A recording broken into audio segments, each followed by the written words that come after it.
Well, hello, everybody. Welcome back to another Q&A session. And this is, I think, my third one, and it's been pretty fun and exciting. So thank you for allowing me to pour into you and to provide some new perspective, if that's what you're seeking. And of course, just overall figuring out things together as like minded people, right? So today is December 10th, 2024. And it's almost the end of the year. So many things are running through my mind. I'm sure it's running through your mind, like all the things that I still need to accomplish before the year is done, but then also looking forward into the new year. This is kind of one of those exciting moments, right? And before we start the Q&A, we're going to try to start right on the dot at 6:30 p.m. Eastern.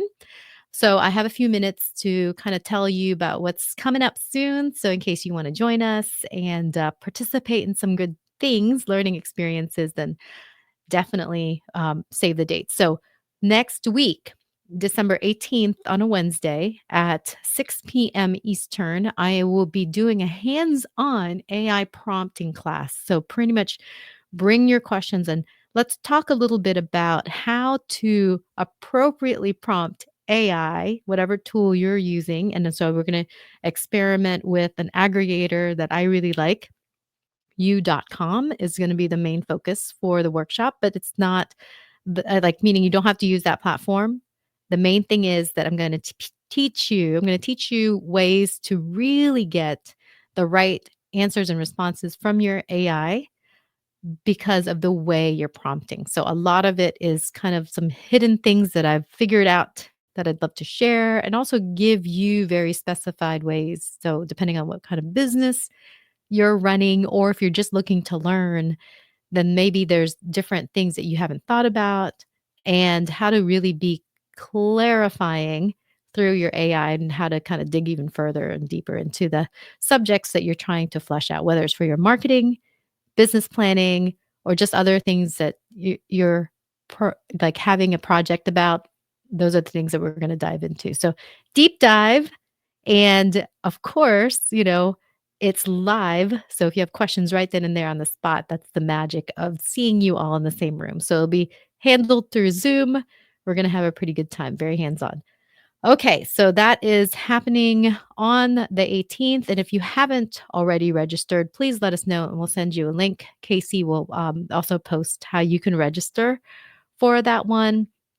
If you're on my wall, you probably have seen some invitations on there. And for those who took advantage of some really cool special deals that we had, so, very thankful for that. And I appreciate that, your support. And for us all learning together is always such a great thing. Also, we're going to just remind you that on the 27th, I'm doing a really cool summit. It's the Refined Success Summit. Some wonderful guests coming on, but then also just more deep diving into how to plan for the next year. On Tuesday, I will be doing a webinar about marketing in 2025. So that's going to be a pretty informative time. And if you can't make it, just let us know so that we can send you the replay. And also, let me grab my 2025 calendar. What? And yes, I use a paper calendar for certain things. All right. So then on January, for those of you who love figuring things out like vision boards, January 2nd, which is a Thursday, the day after New Year's, we're doing a vision board workshop. So it's crazy, right? Crazy cool. When you have a vision towards something, whether you know the science behind it or not, or you even know how it works, doesn't matter. There's some key things that in my experience, because I'm being very clarifying in what I want to accomplish, things have come true. And so I'm a big believer in visualization and also just mapping things out with clarity, and vision boards just really help me do that. So that's going to be a pretty fun and hands-on as well time workshop. I'm going to explain to you how I believe some of the things that I've mapped out has come about. And so this is going to be a very engaging time frame. And hold on, let me just double check because I believe that one we get to spend a good bit of time together. So we have that set for 3 p.m. to 5:30 p.m. Eastern. So you're not going to be rushed through it. We're going to do some exercises. If you, the registration will go live for that soon, so that you can go ahead and like make the time exist in your calendar planner, like me, so that you can be prepared for it. So before we get into the Q and A's, I just want to I'll tell you a little bit of why I really like having a paper calendar. One, I'm a scribbler, so scribbling is fun for me. So this is 2024, and I actually get the same calendar from Barnes and Noble every year. So then that's kind of nice because they align really well together. They're the same size. I like this one because it kind of has all the hours in the day. I write in pen, so if anything alters, it's not like digital where if it deletes, it's gone forever. I like the history of it, like why was that put written in there? What happened to reschedule that? Was it, was not right timing or just little notes that I'll forever have. And then I can circle things and check things off, which always feels great. And two, if I'm like planning, I don't really need to be tied in electronically, if that makes sense. And then I have full control over what's going on in this planner because only I can access it by writing in it. That doesn't mean to say that I don't go back and like reiterate in a digital format so that if, let's say I have a scheduler that, it kind of blocks from there, but there's just something about writing it down and hugging a calendar. Hugging my calendar is like so much fun. So have you hugged your calendar today? You can ask that question. Okay. So 3 minutes, but I'm always just super excited and trying to think if there's anything else I might have missed. If we haven't already connected, please connect with me. Connect with Casey too. You might see her drop a hello in your inbox because Casey is just fantastic at keeping things on track and keeping all of us connected. So, shout out to Casey. So, you'll see her in the comments. If you see her and you're not already connected with Casey, please do it. She may say hi to you in the inbox just so you know that this is the Casey that I'm talking about. And we together collectively just want to make sure that you're supported. So if there's anything that we can do to get the word out for you, great. In the upcoming year, I want to get a little bit more organized with some of like the invitations I have to possibly jump on your podcast or just jump into my podcast. My podcasts tend to be like more series based and, like, I'm not always capturing new podcasts on, like, a daily, weekly basis, but I try to do, like, series at a time, so I might invite you all for, a fun interview here and there. And also find me on Substack. I'm really trying to commit to that platform as well. Hey, Lisa! Oh my gosh, Lisa. Gosh, I should have dragged you to the, Chamber of Commerce Christmas party last night. It was a pretty good time. So I apologize. I was out of town, then I just got back and I should have like hounded you to attend with me because it was super fun time. That's always fun. So we're gonna try some really good things. So shout out to the Chamber of Commerce. Um, this is Lisa saying hello here. And this is Casey right here, people. So when you see these friendly faces, please say hello. Yay. So Casey said for everyone coming in, say hello in the comments. So I really appreciate that. But anyhow, Lisa, I should have dragged you to the Chambers Christmas party. It was super fun. They had a crazy cool game. And I just liked the camaraderie. So it was shout out to the caterer, No Worries Catering. Abby is fantastic. And, yeah, I have video clips. I need to post those video clips. People got wild last night because, people get competitive and then they were doing this fun game, this like wrapping everything up in cellophane. And then you had to like roll the dice. And if you got doubles, you're allowed to claw into the cellophane. And I'm like, wow, this is entertainment that could last for hours, especially if you have kids. So think about that. Wrap their Christmas presents in cellophane and then make them struggle to open it. Then it'll take like forever. So then the whole day is like fun. Okay. Or make them roll dice or something. I don't know. It's like a really cool game. Okay. So now let's start. Ta-da. Now we're at our starting point. It's 6:30 on the dot, like I mentioned. So anyone who has a question, drop it in. It's anything business. My background is like I'm a nerd when it comes to business development and marketing strategy. I also love getting questions about things because it helps me reiterate things that I know that I'd love to share with people, but then also it helps kind of like bring awareness that sometimes we need to think things through differently. So maybe the way I would answer a question now may not have been the way I answered a question years ago, right? There's so many things that change. Casey was asking me, like, what's my favorite marketing book? And I've had my classic books that I love, but I have to reread them now to think, are they still in line with what's going on in the world today? So that's very interesting. All right. So Casey just posted. Let's check it out. What is one proven strategy or approach you've seen businesses like mine use to achieve scalable growth and effective client acquisition quickly and sustainably? So that's from Andrew. Casey, can you repeat for me? I've just been so many names in my head, but like, what does Andrew do? And if you're on here, that'd be great too. Just so that way I can relate it back to, he said, like businesses like mine. So, Casey, could you let me know what business Andrew is in? So, as far as proven strategy approach in businesses in general for scalable growth and effective client acquisition. Okay, so two sides to that. Let's talk about scalable growth.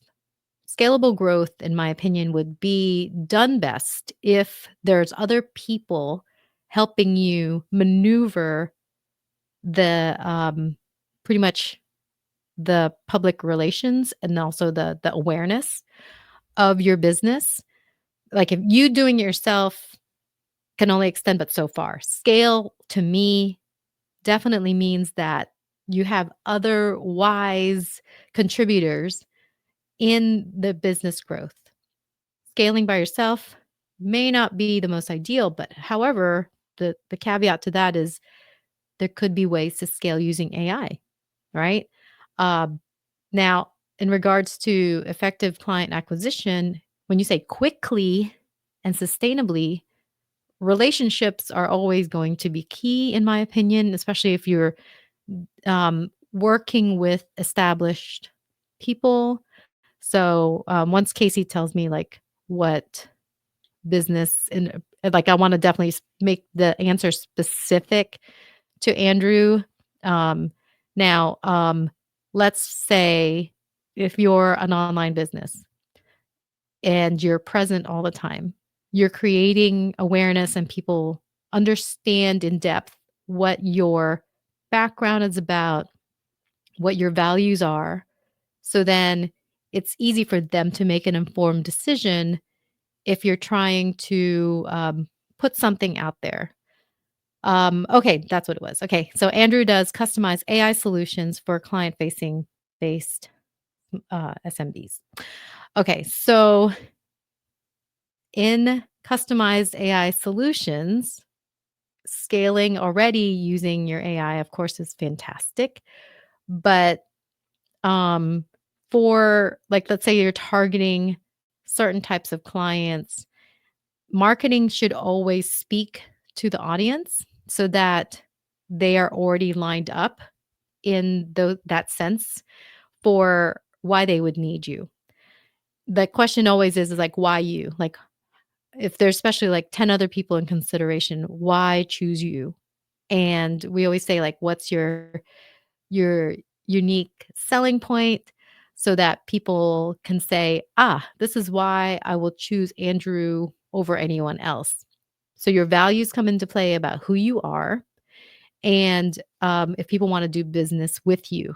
It's not always like if they want to do business with, just a logo they've seen all the time. It's more like, have you talked to the decision maker and are they comfortable with who you are as a person, even though you're offering AI solutions to help them navigate through why they would need certain things. And of course, AI is very fresh on the scene. So educating people about what AI can or cannot do is also a good thing. And then maybe sending something out in front of an offer, meaning like if there's something helpful that could be produced that you could present in front of people, I love face-to-face presentations, so I try to look for ways to get engaged in other organizations and, uh, kinda set a learning day up, because if it's educational, if you help people first understand what it is, any product or service, then they're more likely to say, "Okay, I can see where this is gonna fit in my world." So, like, let's take Lisa, for example. So Lisa is a fantastic business developer as well. She's on the side of, like, making sure that you're not getting caught in the weeds of things that is unnecessary. So she's like she obliterates things that you don't need in your processes, right? So I love that about Lisa.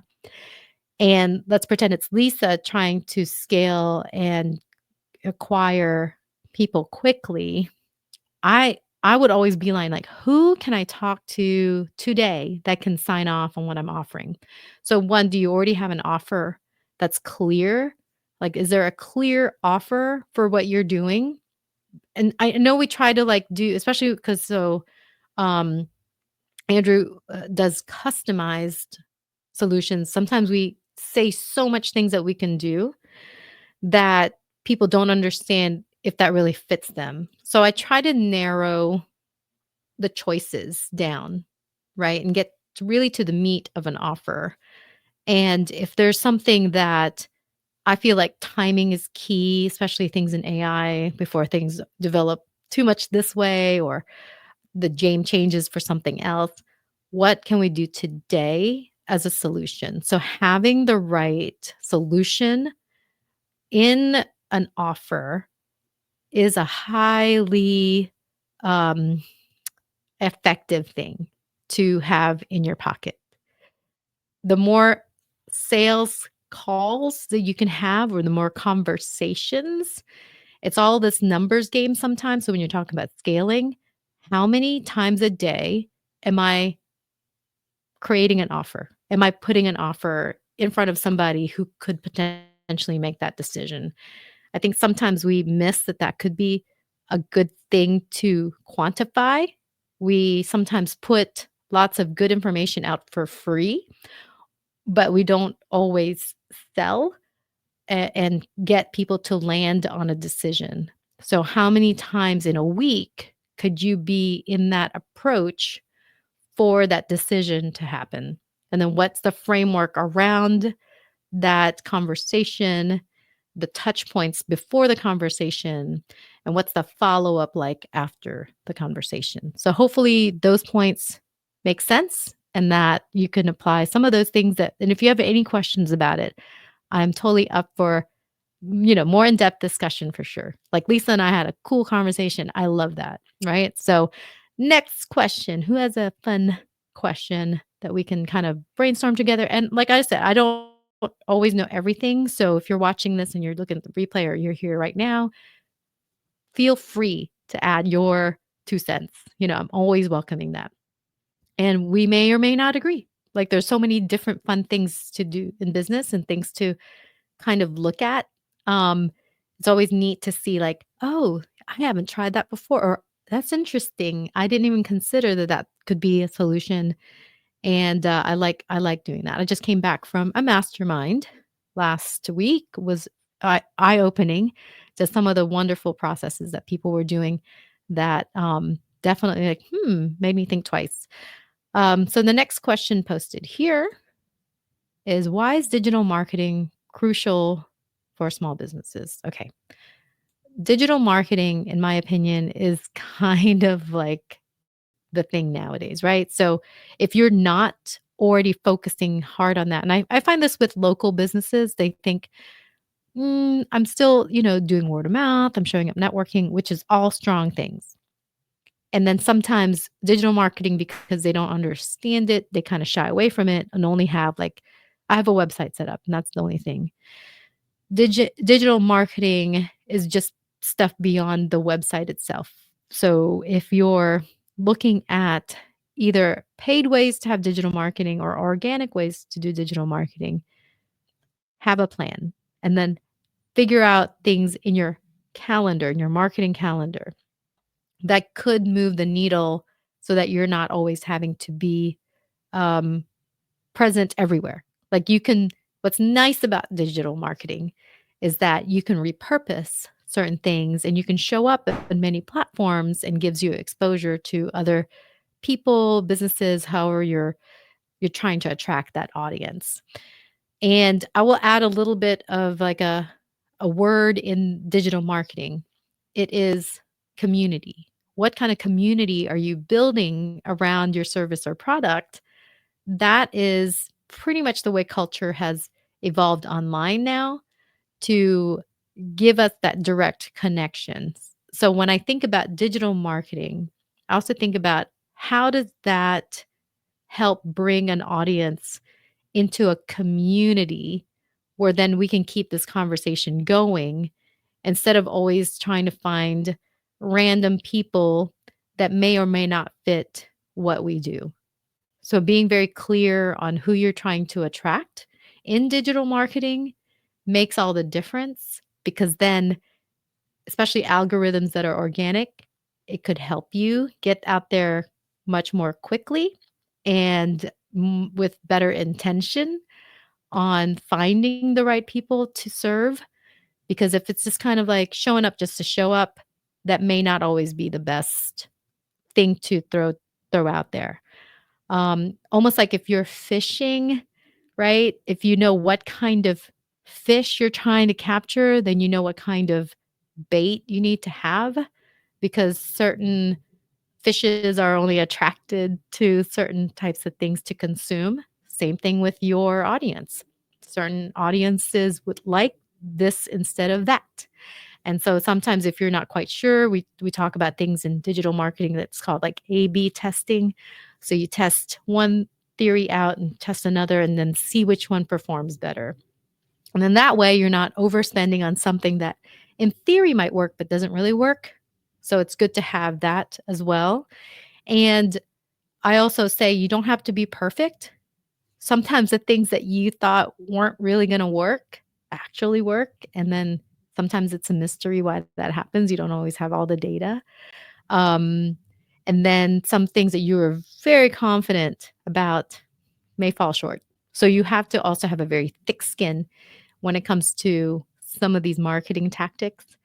But it is, so it says crucial here. It is to me crucial to just at least have a strategy and to try things that you can measure because you don't want to keep trying something that keeps ending in not so great results. Then time is money, right? And attention is also money. Think about how you would do it and what kind of things you are trying or things that you would like to try. Leverage is also fantastic. So if there's anyone who could share your stuff, influencer marketing is pretty cool. If you find the right people to align your brand with, and then they get your business out there and people already trust them and their brand, that's a great way to boost your marketing organically. All right. So if there's next questions, feel free to post it. Um, so I'm always like, trying to test things regarding marketing and even platforms. And especially now, there's so many platforms that keep popping up all the time. My one little hint would be don't always, I mean, unless it's a really, really, really good deal, I almost find myself not wanting to sign up for something that's going to be a year because sometimes you do that and there's a new platform that comes out that's even better, and I don't wanna feel like I wasted my money. So, yeah, I could have saved, like, 10 bucks for the year, but what if I don't use it for the whole year? I wanna test some platforms out, so I'm cool with paying a little bit more for just the monthly deal, because I find that lately it's been like I might be on the one platform for only 2 or 3 months because I found another one that's working better or has some kinda AI integrated in it, and so just to help you save money as you're testing things that you're using, just, consider, is it always worth to sign up for the whole year, or would a month be just better on your pocket? So think about it. Okay, next question.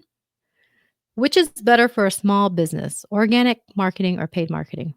Okay, so my And, hmm, my thing is I would rather see how organic marketing is going first before I start adding fuel to that.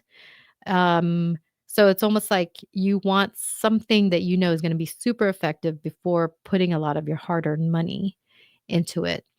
Now, there's ways that with the right advertising, paid advertising, you definitely can get out there. So let's say you're a local business and you want to be discovered on Google. Unfortunately, it's so much harder these days to just kind of rank up without paying to play. And let's say you are on the local services ads, you can set a budget. Doesn't have to be a big budget, but once you are in that system, I feel like you get a little bit more assistance from Google for people to discover you.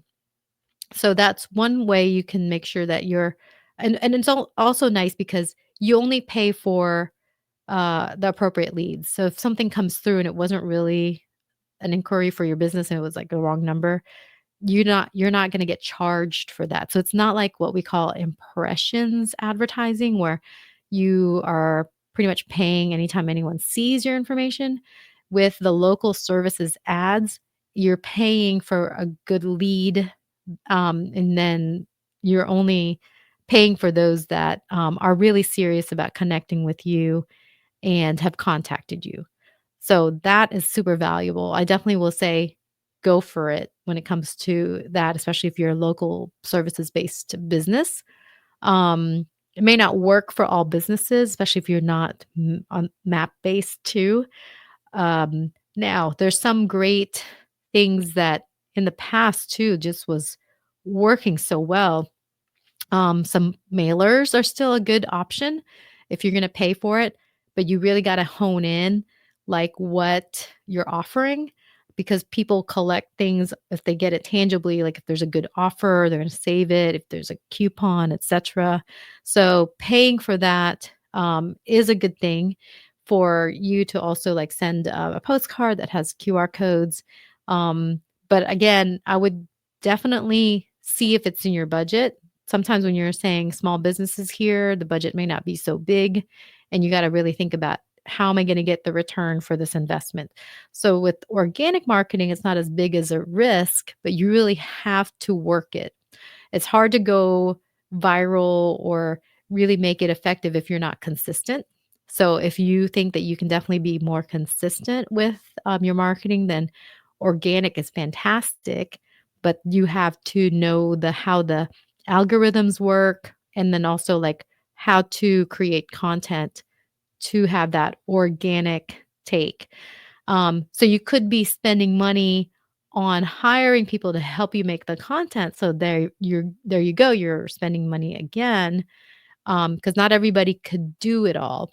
The biggest mistake I see is that people spend way too much time trying to learn the marketing tools themselves.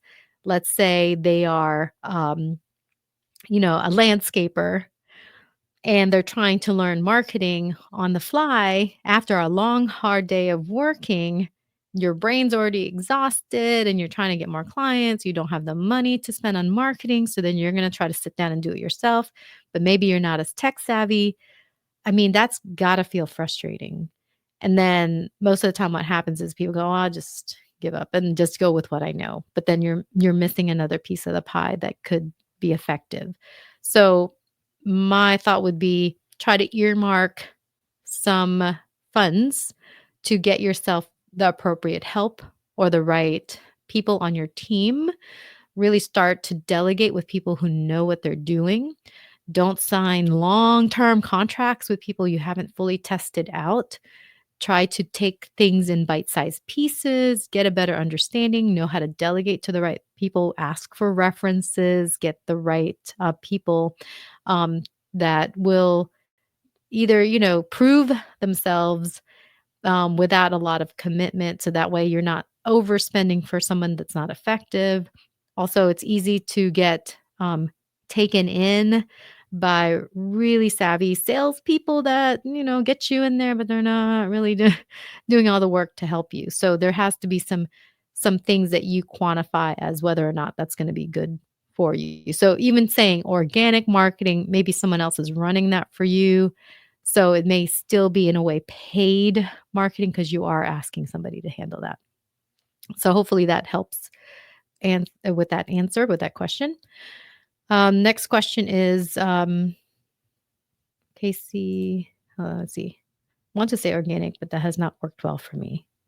Yeah. So Thomas, speaking of that, so finding someone has to. Sorry, I'm reading the other question. Okay. So yeah, has not worked well for me. So I'm very curious, Thomas, like what types of organic marketing do you have you tried? Like when you say organic, may be different from what I say when I say organic, right? Um, like okay, so in depending on what you do as well, adding fuel to the fire is sometimes really good. I know people who they really work the especially Facebook ads. They really know how to magically make those things perform, and it's just amazing, like, the revenue that they get from the right type of advertising. But also, I know people who, just have a really good presence and that the organic actually, when we look at the stats, is performing way better than the paid. And that's always interesting. But a lot of what I see that works in organic ways is video, video, video, video, and then that person's branded face because one, the organic algorithms love it when it sees a face. And then when you get into a good rhythm of that content, it pushes it even further and helps you like without paying anything, just get out there in front of people. So I'm very curious if that's you know, what you're working on. So Thomas said, generating for me, not paid, social media that I post flyers or business cards I leave somewhere, referrals. Okay. Yeah, organic. Also guerrilla marketing is what I call it. I think part of like organic that really is also helpful for me is channel partners. Like getting into the right meeting with the right people and showing our alignment and then also creating things together has just been amazing. I think one, people like to see camaraderie and they also like to see like someone else position you, right? So when you have a channel partner, you're helping position each other. And you see this too on podcasts. Sometimes the more popular podcasts are those with conversation because they're back and forth, kind of like, giving someone props, right? And that is pretty cool. And then so Thomas said, definitely feels guerrilla. Yeah, guerrilla marketing. I love that book. That was one of those books that I will have to read again with the context of the world today to see if some of that marketing still fits. But almost like if you're online, some things are fun when it's guerrilla marketing online.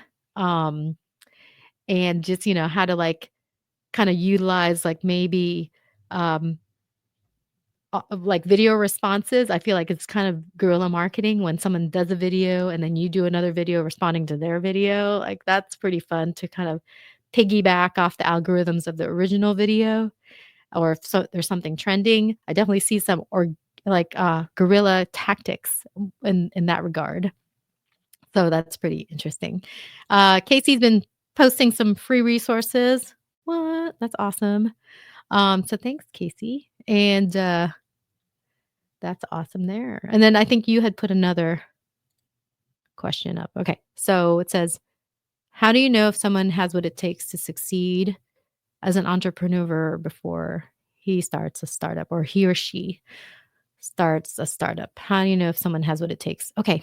I mean, I wouldn't know. They would have to know themselves if they have it if it has if they have what it takes. And here's the qualities I feel would be a strong point for somebody if they want to go into entrepreneurship.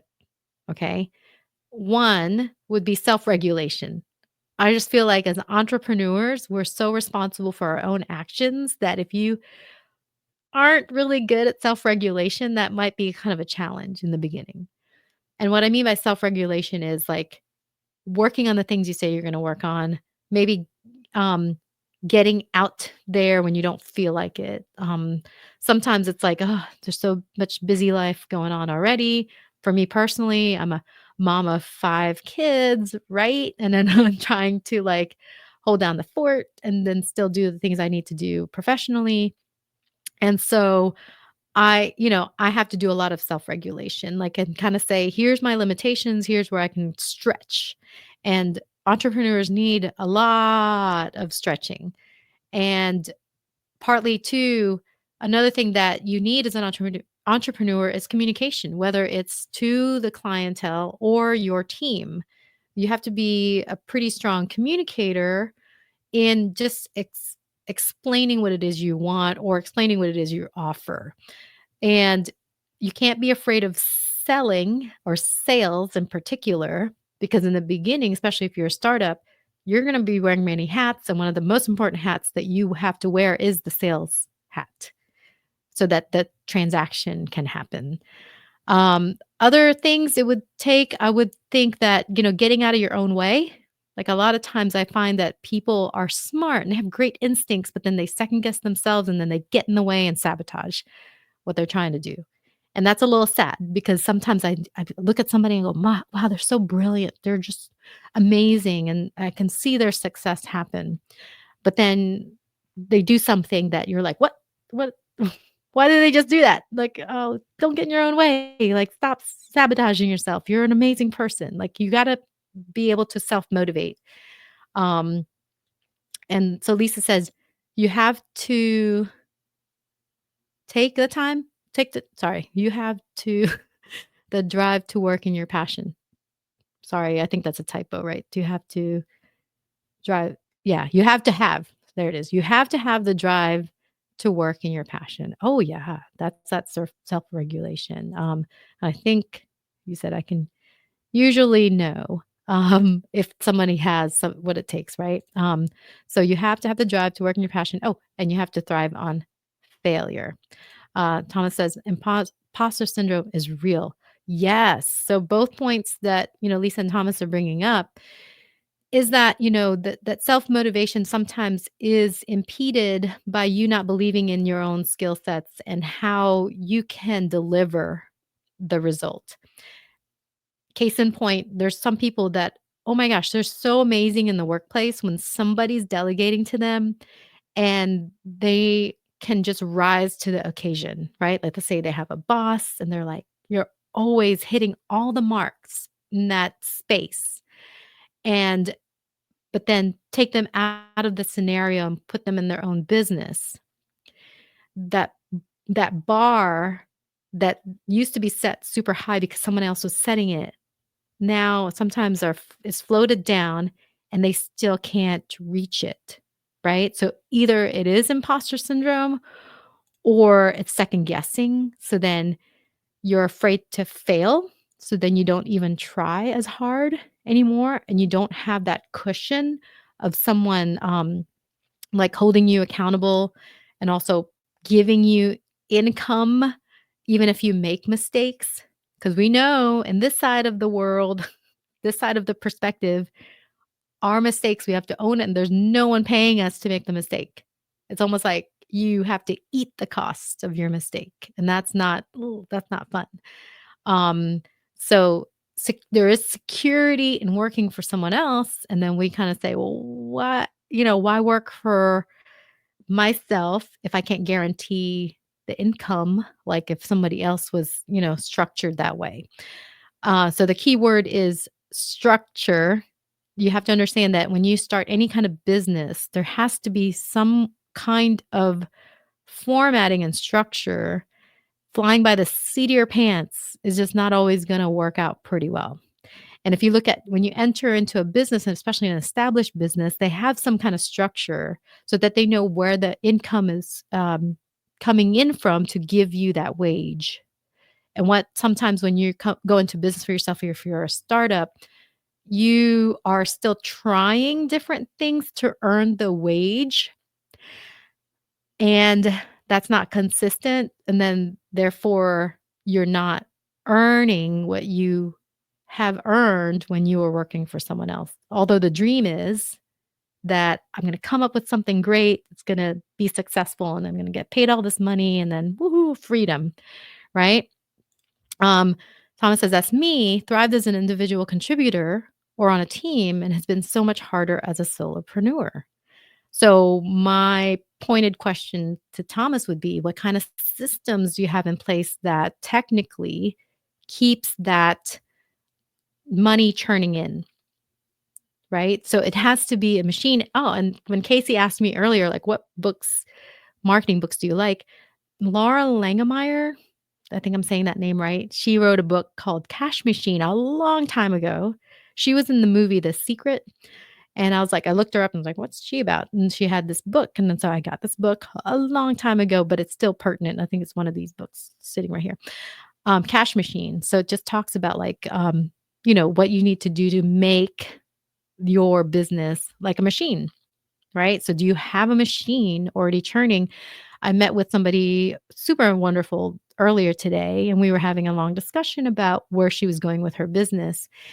And part of what I saw was there was just too much doing on the back end and not so much selling on the front end.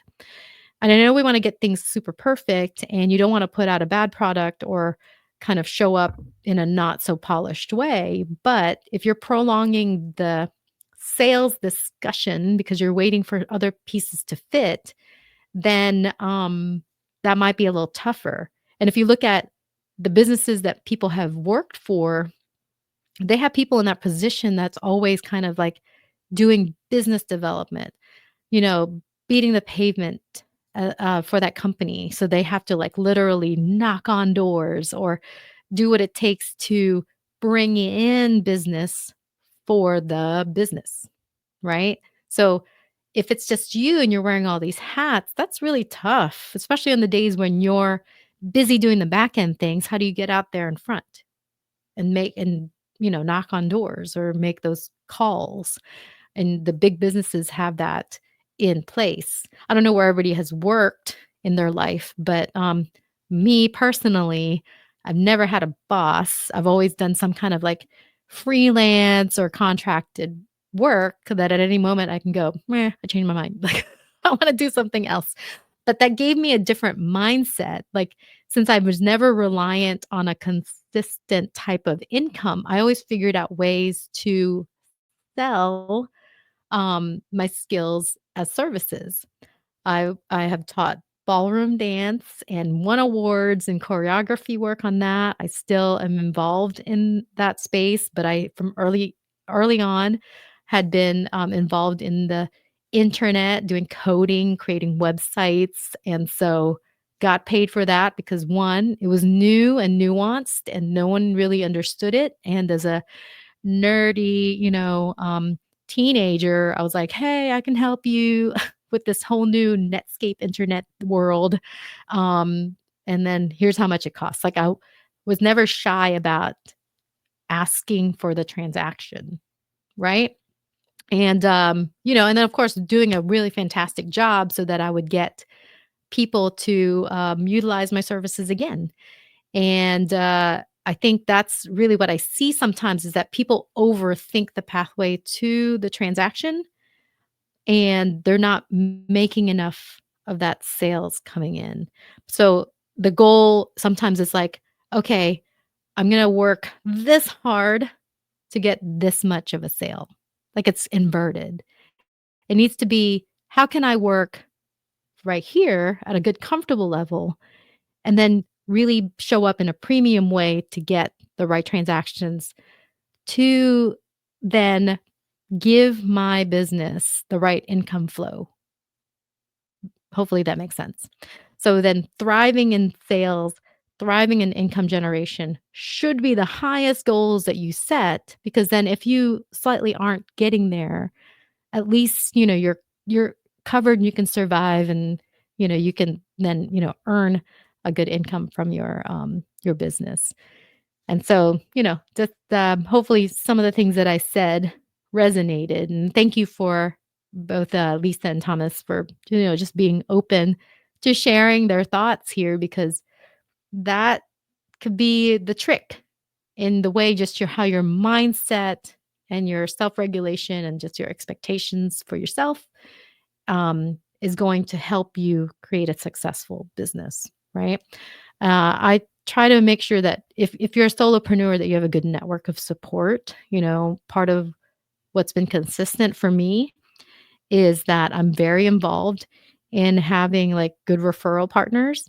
And if you're local to me, you're more than welcome to check out. We have our 212 networking meeting on Wednesdays, and that's pretty consistent. So I'm on the top of mind of somebody who's aligned with me consistently. So then we can refer business back and forth to each other. If we hear something of a need that we know someone in our network can cover, then we act as each other's sales team and help spread the word.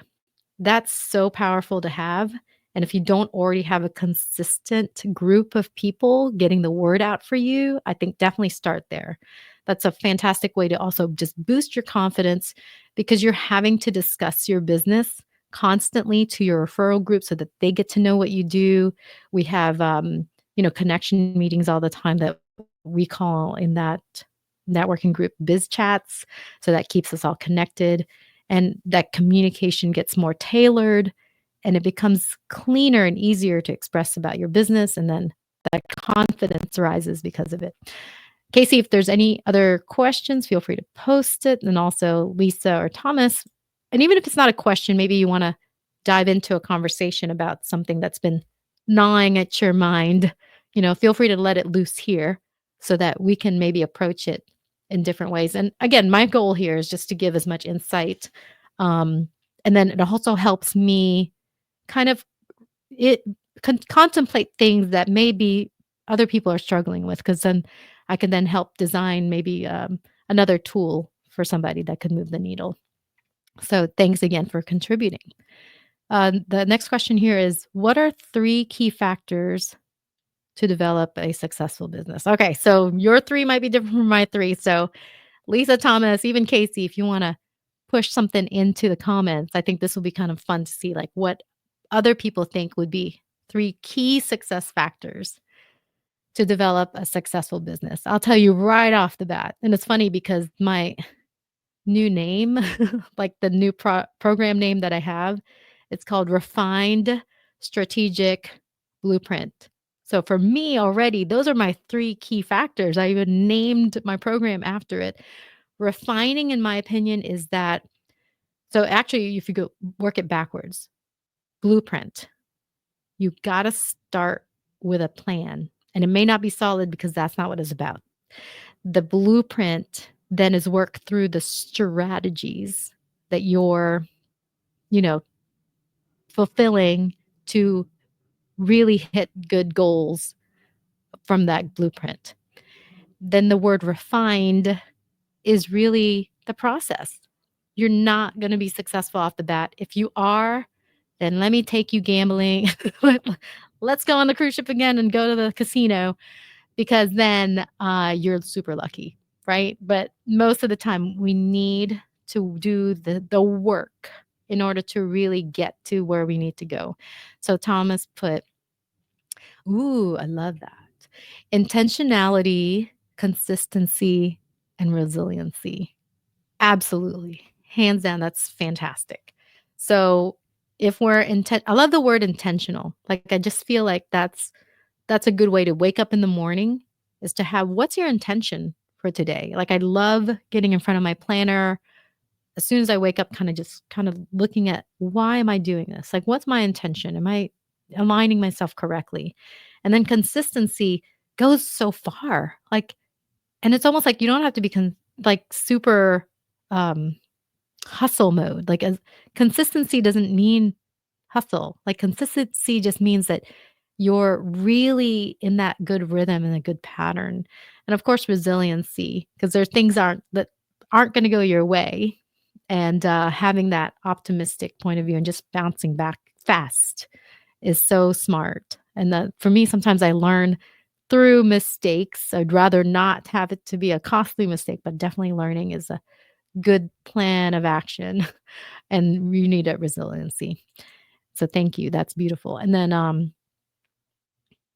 Yes, yes. Uh, so, intentionality is my favorite word. It's a beautiful word. And so Casey had put customer-centered, authentic, innovative. Yeah. I love authentic. That's gonna be my best one. Of course, customer service, because then I feel like if you're authentic, then you are really getting to the heart of why you do what you do, kinda like the intentionality that Thomas said, and then it's easier to be truthful and honest in front of your customers, and then that way too, you resonate in that way where you are truly customer service because you are, at the heart of it, caring for those who are doing, transactions with you. And being innovative, especially in this day and age, yeah, that's a true marker for success because we can't get left behind. Like we don't wanna be the blockbuster in the Netflix world, right? Like we can't kinda survive if no one wants what we're offering because it's either too slow, it's not refined in, like, the current sense of the market or culture.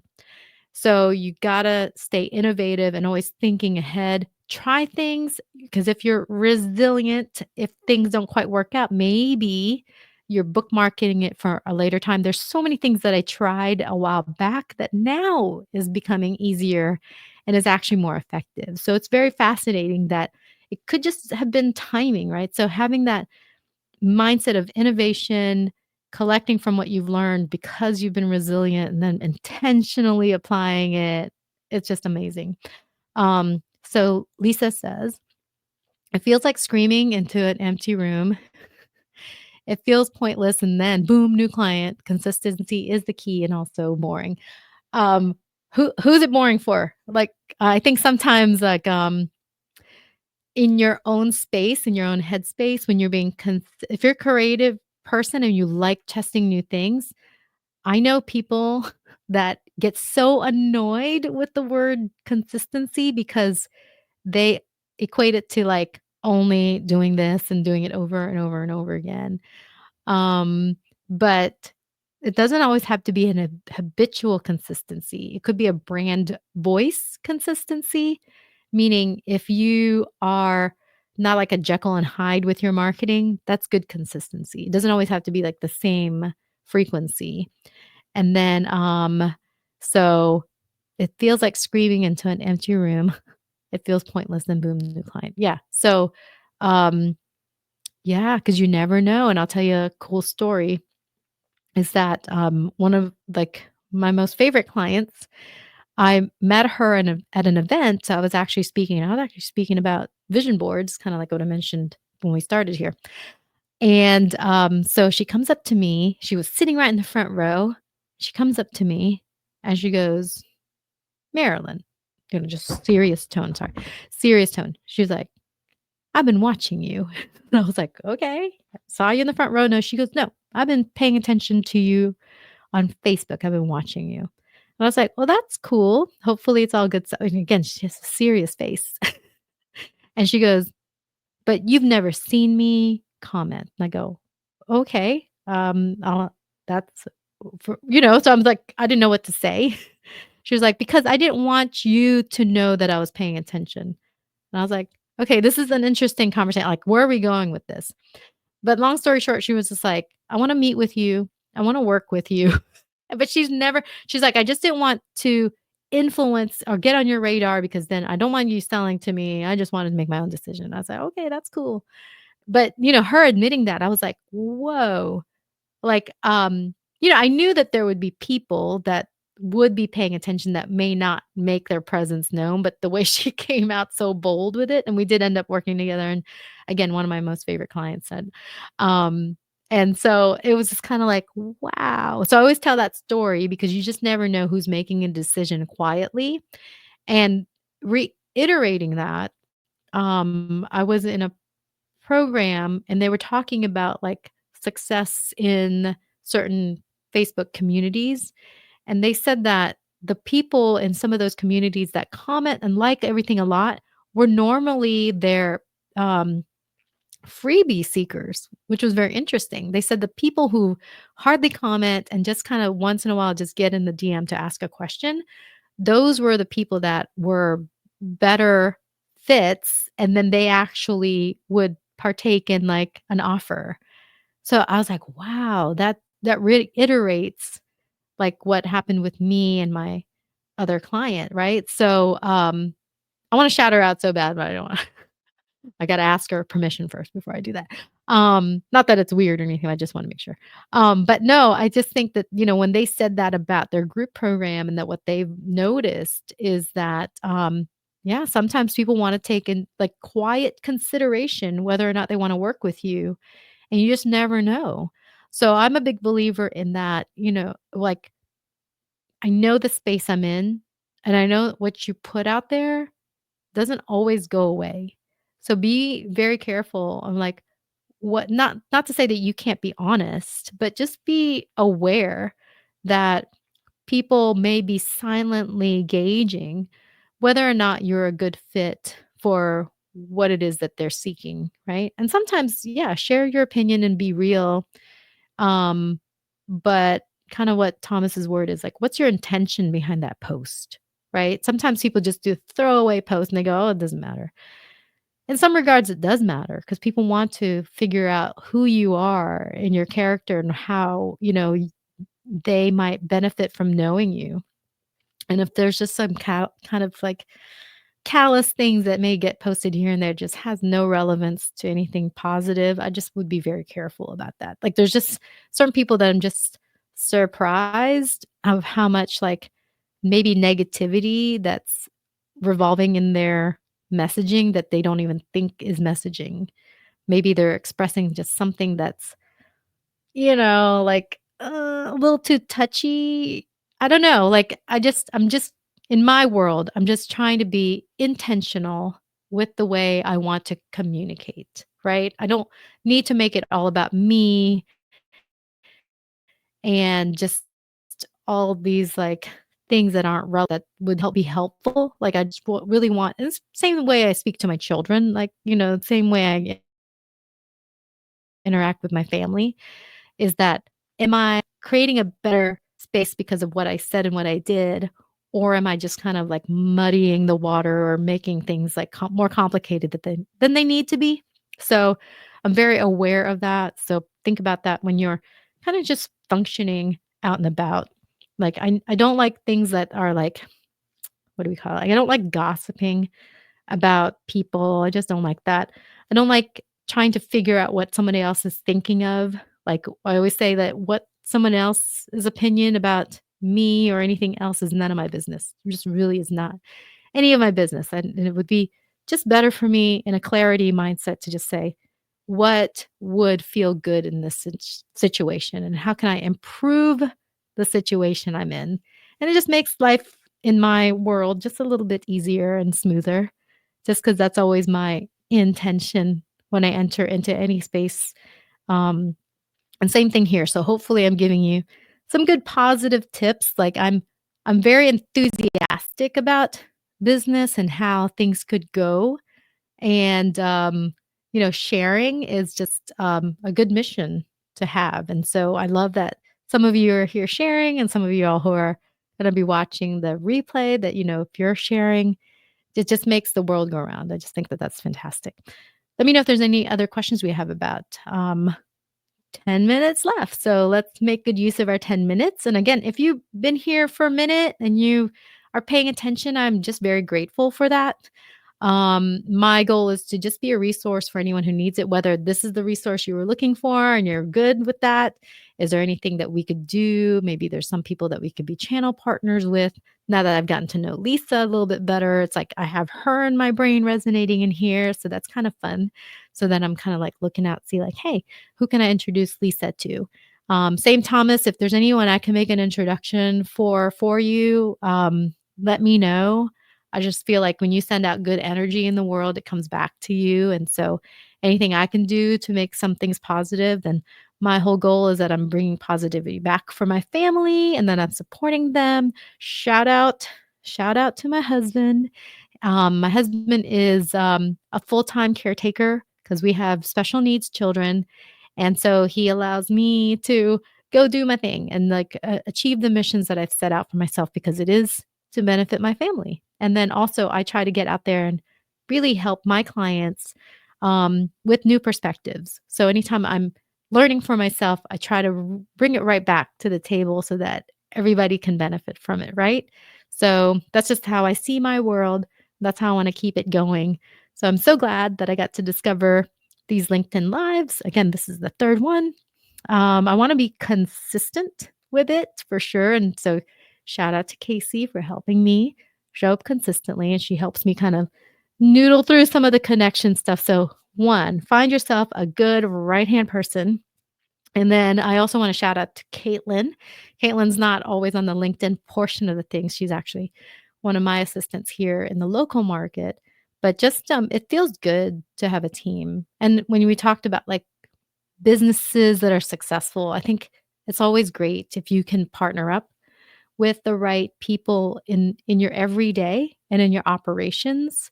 It would be exhausting if it was just me. I push it as it is, like, I'm sure some of you are like me, you don't get enough sleep.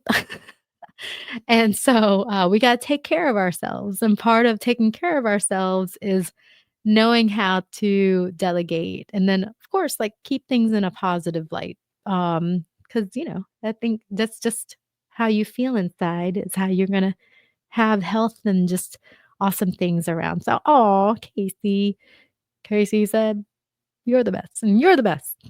You all are the best. All of you. All of you are amazing." But Casey, definitely super cool to have Casey in my life. And even like I try to pinpoint this could be something that you all could put in your calendars too. I talked to Casey earlier and I said, "Hey, I want to implement a few more things into the next year. So let's set up like a 90-minute brainstorm." I'm so excited for that. So I put it in the calendar because sometimes we have good intentions and we say, "Hey, I want to get this done or I want to do that," but we don't that time.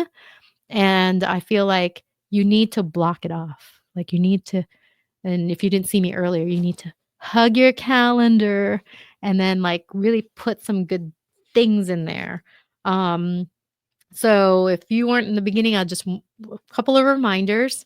If you haven't already signed up in my workshop coming up for AI prompting, I invite you to do that. And there's going to be links on my page. I think Casey might throw a link out here so that you can register for it. And it's very hands on. My whole goal is to maybe open your eyes to some of the ways that you've been prompting AI, and maybe there's things that you can learn. Not maybe, I know there are things that you're going to learn from that hands on experience. And we're going to deep dive for 2 hours on a Zoom call so I can see your face, and that way if you look confused, I can go, "Wait, why are you confused?"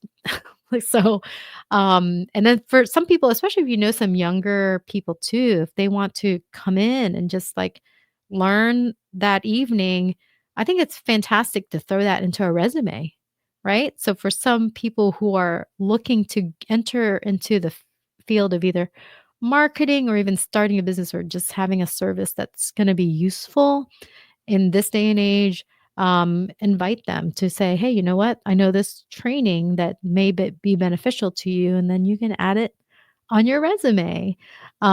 So that would be pretty cool for anybody out there that's seeking to like say, I could really use a new skill set. Why not AI? Why not know how to really use AI for productivity, for strategy, for just content creation, for marketing? There's so many applications. AI really helped me on my way to Miami last week for a cruise because I was like confused on some things. So I was like, you know what? Let me ask AI to help me. Um, so I'm making friends with AI. You all should be nice to your AI because we never know if it might, go awry. So, if it knows in its history that Marilen's always been very gracious to AI, then hopefully I'm safe, right? So keep yourself safe out there. Be nice to your AI and, yeah, all that good stuff. All right. So, and if there's any links you need to share with me, if you have an event coming up, throw it in the comments to let everybody else know. Casey and I are going to. Oh, thanks, Casey. Okay, so there's the link. Casey and I are repurposing this in different avenues, and as much as we can, we want to like shout you out too. So if you end up putting a link in here too, then if we display it on things like YouTube or even Facebook, then people see your link as well. So why not? Let's take advantage of that. And if you're teaching something, going live, you have a summit, podcast, etc., let's support each other because that's how we grow. But it's here at aiprompting.paperform.co. I love Paperform. If y'all haven't used it, it's actually so much more robust than like a Google form or, other things that I find. And I can get you a discount. Full disclosure, I do have a referral code for it because I love sharing it. So if you need a referral code from me and to get a discount for Paperform, hit me up. I don't have it right in front of me right now, but I can look it up for you and then send it to your DM. So if you just want to explore what that's about, it's kind of nice. I really like it for like super fast sales pages, etc. And then hopefully I did good today. Hopefully you liked what we discussed. And thanks again for those who were here. And yeah, I really look forward to seeing like what the rest of the year brings. Super excited for that upcoming workshop on the 18th. Um, Trying to see, oh, yeah. So a little summit coming up on the 27th. So stay tuned. I'll give you some stuff on there. But again, I'm trying to pack in so many cool things that we can explore together before the year starts so that you can be very intentional in how 2025 might go for you. Right. So Thomas said that he has a local workshop tomorrow, 4 p.m. at Persnickety. I love Persnickety. Be a genius at home. Hey, Thomas, did you let the chamber know about that? That's pretty cool. 4 p.m. Be a genius at home. Is there a registration for that? If you want to post that, that'd be great. Lisa says, thank you for the great information. You're so welcome, Lisa. Always welcome. Maybe you and I can like crash Thomas's persnickety crane workshop. That would be pretty cool. And then Thomas, while you're there, take a bunch of selfies and tag persnickety, and then just start showing up everywhere. That would be awesome. But yeah, let us know like if we need to, register in advance or if it's a free workshop or not. I'll help spread the word. He's grabbing the link right now. Perfect. I'm going to display it and then I'm going to share it on my Facebook too, because I know there's lots of people that live on Facebook, and definitely I can tag Persnickety as well. And if we're not already Facebook friends, that would be advantageous of us all to stay connected in many platforms, and we can boost each other's algorithms. So please, let's do it. And since I'm on the board of the Yorktown Chamber, so I'm always like looking out to help other businesses because that's part of the mission. So Lisa says, nice. Yeah, Lisa, that's really right around the corner for me. The one persnickety. It's so good. They have, what did I try the other day? Oh, there was like a quinoa, like power ball food thing. It's great. Just bring floss because things get stuck there. But oh, it's on Eventbrite. Perfect. So okay, with Eventbrite, I'm sorry, with when you're copying things from Facebook, see how this messy code that they throw on there because they're tracking it. So normally, if you just look up on Eventbrite, be a genius at work. I'm sorry, be a genius at home work tickets. That should get you there. But yeah, so I know that's a long link to throw on there. But if you search Eventbrite, you probably search by date and location too, and it should show up on there. But also if you're following Thomas, you could post it. Oh, it is limited to 12 seats, but there's still room for several. Oh, that's great. That's great to know.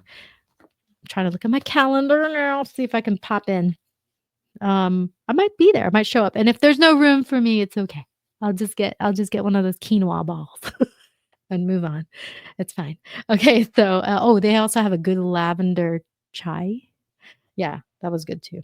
Um, but no, that's great. Thank you for sharing that. And you never know who might show up.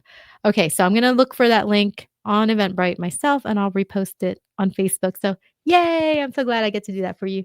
Um, Sorry, I'm right link. Yeah, it's because if you're copying it from Facebook, I can tell it's Facebook because it adds that gibberish at the end, so it says FBCLID, right? Yeah, it's because it's tracking. It's tracking where you're putting it, and it's all good. So anyway, I think that's all the time we have for now. Thank you so much for those who are here and, contributing. I'm so glad I'm getting to know some of you all. It's so wild, like, sometimes I get to know people online more that actually live in my area through these means versus, like, you know, other opportunities, so it's just funny that way. Oh, here we go. Here's a different link here. Um, yeah, so I'll leave that here. If you're watching the replay, you can always pause it to get that link, but I think if you're in LinkedIn, it may already come up as a link. And like I said, I'll do my best to reshare it on my Facebook. So if you're following me on Facebook, I'll put it there as well. All right, so I'm going to go ahead and start signing off for now, but I really, again, just appreciate those, whether it's this Q&A or the past Q&As, anybody who's ever been to them. It makes me feel good that I get to share, and it helps me articulate my thoughts so that, one, I can generate content out of it. Hint, hint. I get to repurpose and generate content, and you should try the same thing because it's just much more fun talking to people than talking to your phone. So, good tip, good hint right there. So until next time, I hope I see you at my workshop. That would be fantastic. And if you have any questions, you need any help, reach out to me or reach out to Casey, and we'll take care of you. So thank you so much. And I will see you guys again very soon. So bye for now.